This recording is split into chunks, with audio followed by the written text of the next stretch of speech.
Hello crafters and welcome back to the ScrapbookPal YouTube channel. My name is Deepa from DeeZinesByD and today I have a beautiful Valentine's Day heart-shaped chocolate box card to share with you. We're going to be using the Sizzix THINLITS True Love Colorize dies today, and this set is so gorgeous and absolutely perfect for making your own heart-shaped cards. So let's go ahead and look at that product today. It's all here in this square envelope with all of the little dies you need to put that together. We've got the Avery Elle Sentimental Occasions stamp set to use for our sentiment. We'll also be using some Spellbinders products from the Seal By collection, which includes the dies from the sealed Wildflower set. I'm using the white and the antique gold waxes, and then I'm also going to be using the Love You Heart wax seal stamp. So first of all, I've opened up my my package for the True Love Colorize die set. You can see it comes in a little baggie, but what I like to do is take all of those dies out, get rid of that little cellophane bag. I'll stick the little insert into that nice plastic envelope they provide you with, and then I can just put all of my little dies in there. So I'm going to just keep out those large heart dies to begin with and put all of those little pieces for the chocolates inside the envelope to just keep them aside and make sure I don't lose anything. Now I've already gone ahead and I've cut out these hearts for the main part of the card. You can see this one here has like a double indentation or embossed line on it. That is for the frame of the inside of the heart box or the chocolate box. And then you've also got one that has a cut line and an embossed line in the center, and that one is going to cut out the two main frames of the heart. I've also got the outline, which I've cut out of some gold mirror cardstock, and then this little swoop line which just creates the dimension of your box, and I've cut that out of some darker red cardstock, so you can see how this will come together in the end. So we'll just put those all aside for now, and keep in mind that I did cut two of the main full heart to create the top and the inside of the box. Now I'm going ahead and I'm cutting a piece of white card-based cardstock. It's a little bit thicker than the rest of my cardstock, and I'm scoring it at 5 inches. So I've cut this to 5 by 10 inch and then scored it at 5 inches in the center. So this is just creating a mini card, and you just need this in order to create that fold. Now what I'm going to do is create the heart-shaped card base here. So I'll take that die that doesn't cut out the center of the heart, it just has an embossed line, and I'm going to line it up along my fold so that it hangs off just a little bit. Now I'll go ahead and run it through my die cutting machine. I do recommend putting it through one way and then back the other way to cut the first layer of cardstock and then the second, and you can see you've got your heart-shaped card here. Now I'm also going to go ahead and add a sentiment on here. You can see that the hearts fit on here nicely. I'll have to cut the one in the center, and then the one on top fits perfectly. But before I do anything, I do want to put my sentiment on there. Now, I just want to note that I'm using some older foil here. This is just some Spellbinders gold foils, and I like to keep my scraps and use them up, so I just use an old scrap there. And I could have done this on that actual card base we just cut, because keep in mind, with foiling, sometimes you get a bit of a letterpress effect and it kind of embosses through the cardstock. So it would totally work out fine if you wanted to do that on the card base here, but I just did it on a separate piece of card because I had it. Now that heart is actually from the center of that outline piece. You'll see that I have that gold outline piece. Now if you cut that from some white cardstock, that's going to give you that heart that I did that foiling on top of.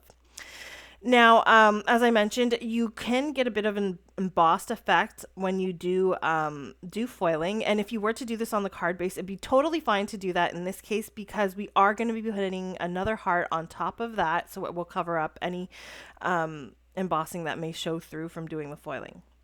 Okay, so now I am going on ahead and putting together the hearts, the main hearts that are going to form the top of the card and the inside, which is the chocolate box. You can see I've taken that heart frame, I placed it on top of one of those solid hearts, and I've added that little swoop in the darker red cardstock, and now I'm adding the outline heart in some gold metallic cardstock. And you can see now we're starting to get the depth of that chocolate box. Now I am cutting off those little pieces at the top here. I've lined it up with my card base and cut it out so it fits perfectly on the inside of my card. Otherwise it would kind of hang off and wouldn't sit properly. So I'll put that on there. And before I attach the front of my card, um, I'm going to go ahead and attach that other heart that we did the foiling on. So I'll just stick that on the inside. And don't attach that front of your card yet. We want to add some stuff to it, do some stamping, put a sentiment on it, and get that all nice and ready to go. So I've gone ahead and taken the heart, which is the front of the card. I've lined it up in my Misty, and I'm using the Occasional Sentiment set by Avery Elle to stamp out the happy, which is a beautiful, nice, swooping happy and nice scripty sentiment. You can see it's so long it kind of goes off of the heart here, but that's fine for my purposes. I've stamped it down a couple times with some VersaFine Clair Nocturne ink, which is a great black ink to use for stamping sentiments because it's so nice and crisp. And then I've picked out the Valentine's Day part of the sentiment. And what I've done here is you can use a piece of acetate to do this, but I've just kind of stuck it on my Misty here. And I'm kind of just going back and forth, kind of creating the curve of that line that comes off of the Y in happy so that it can kind of go along with that swoopy feel of the sentiment. You don't have to do this, but I just thought it would look nice.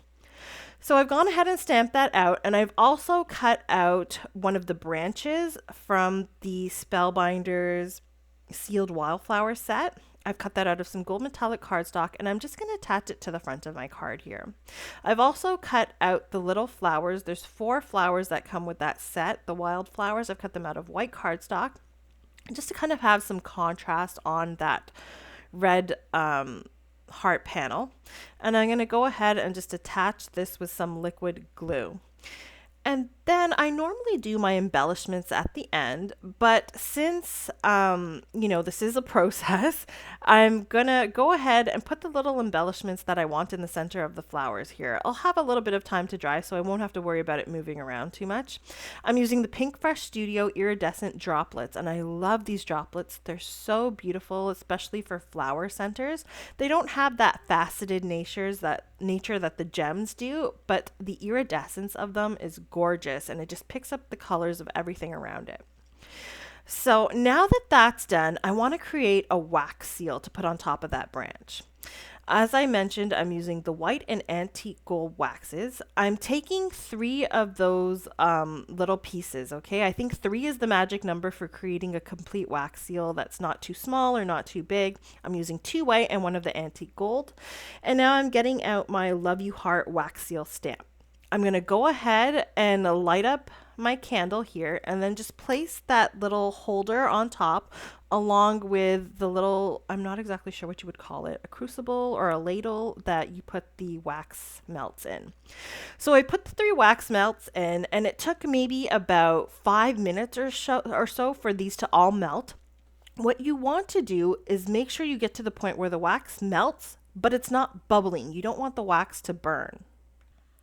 And then once it's ready, you just pick it up, pour it onto your silicone mat. I'm using the Waffle Flower silicone mat. You can use the one that comes with the set. I just like this because it's a little bit bigger. And now I put the stamp on top of it. I let it sit for about another 5 minutes. And once it's cooled, you'll notice it comes off very easily. And that's the wax seal there. Now I'm using a gold metallic marker, and I'm just kind of going over the raised portions of the stamp here in order just to make them stand out a little bit. You don't have to do this, and it really only takes a couple extra minutes just to make this look really nice. And that's what my wax seal is going to look like. Now, when I did pour that wax out in order to make the seal, I did have some extra left in that ladle, and I did just clean it up with a paper towel. But what you could do is keep it aside and then add it to your heart here to use it to attach the wax seal. But I just use a foam square, which works perfectly well. So once that's done, I think I've got my front pretty much completed. I'm going to go ahead and attach it to the card base that we created earlier. And I do recommend, if you are going to send this through the mail, please do use a bubble mailer because you don't want to ruin that wax seal you just created. If you don't want that extra bulk, just go ahead and leave the wax seal out. Now, the biggest problem I had with this set was that I wasn't sure what layer goes with what and how this kind of goes together. So I kind of just mapped this out for you. I think there's basically 5 layers here, and you have 4 shapes in general. You have a heart, a square, a rectangle, and a circle. Now, the first bit there, I have the wrappers. Then I've got the chocolate bases. So those would probably be brown or white, whatever your chocolate color is going to be. You have these outlines, which would be the top of your wrapper.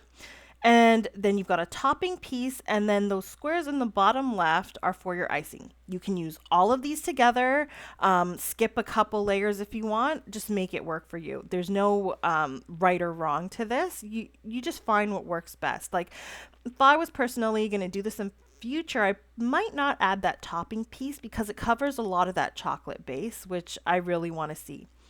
So anyways, I went ahead and used that little map that I created. I hope that that's helpful for you because it really helped me kind of organize exactly what I was cutting. And I just cut everything out of different colored cardstocks. I did the wrapper from some light pink vellum to create more of a wrapper look. I did the outline of the wrapper with some gold cardstock. I did the little topping pieces with a light brown. I did the base of the chocolate with a darker brown. And then I did the icing bits with glitter cardstocks in various colors. Now, again, as I mentioned, you can put this together and you can have all the lines kind of match up. I found that it's pretty much, you know, I don't want to say dummy proof, but it's hard to mess this up. It's gonna look good either way you put it together. Okay, so now I'm just assembling everything and I'll show you how to put one of each of the different shapes together, and then I'll do the rest on my own because that can get a bit boring to watch. But I do want to mention that the set is made in a genius way in that you have the 4 different shapes, the circle, the square, the heart, and the rectangle, right? And you only need about 12 of these chocolates to fit onto your chocolate box. I actually did an extra 4 and did 16, but you only really need 12. So you're going to cut out your 4 shapes 3 times. So each of those sets that I had out there, you cut them out 3 times, except for the icing. Now the icing plates have 4 designs on one plate, so you only cut those out once for each shape. I hope that makes sense to you. Probably when you get this set and you look at it, it'll make a lot more sense. So anyways, I'm going ahead and putting these all together. I'm just using liquid glue because, I mean, you're building up about 5 layers here. And I love that the little icing bits, they have various outlines of the heart, and you could actually intermix the shapes. I kept them as is, but I could use maybe the heart on the square or on the rectangle or on the circle. It all kind of works well, and you can make unique chocolates for your card. So now all I really have left to do is to add my chocolates to my chocolate box. So I didn't do any mapping this out or anything because you know when you get chocolate boxes, the chocolates in the wrappers kind of move around. They're not always evenly spaced out. Some of them can be on top of each other. So to create that realistic look, I just haphazardly added the chocolates, some overlapping here and there, and that just gives it more of a realistic feel. And this was actually really fun to put together. So once you've got all of the little chocolates put together, organizing it on the box is so fun. If I didn't make this like a shaped card and I was just going to put the heart on the front of a card, which is a lot of the designs that I've seen lately for this set, I probably would have added foam tape to the little chocolate so that they could have a bit more dimension, but I didn't want to create too much bulk here since I do have the wax seal on the front. And as I said, this is a shaped card, so it has a lot of layers here. So once I've got all of those little chocolates on there, you know, when I did this, I didn't really realize, but the sentiment I chose, You Melt My Heart, works so perfectly with this set. And I love how the different products, the Spellbinders and Sizzix, they all work together so nicely. So finally, now that I've got all that done, I decided, you know, I wanted to add some extra jewels on the front of the card here. There's a lot going on in the bottom there with the branch, so I thought to balance it out, adding a few gems on the top would do. So I used the same ones that I used, the Pink Fresh Studio droplets that I used on the flowers. And that's pretty much my card for you today. So I hope you've been inspired to create something similar yourself and to mix and match all of the beautiful different products that I've done today. Everything I've used is linked in the description below and available in the ScrapbookPal store. Don't forget to check all of that out. If you like this video, don't forget to like and subscribe and hit the notification bell to be notified of future videos.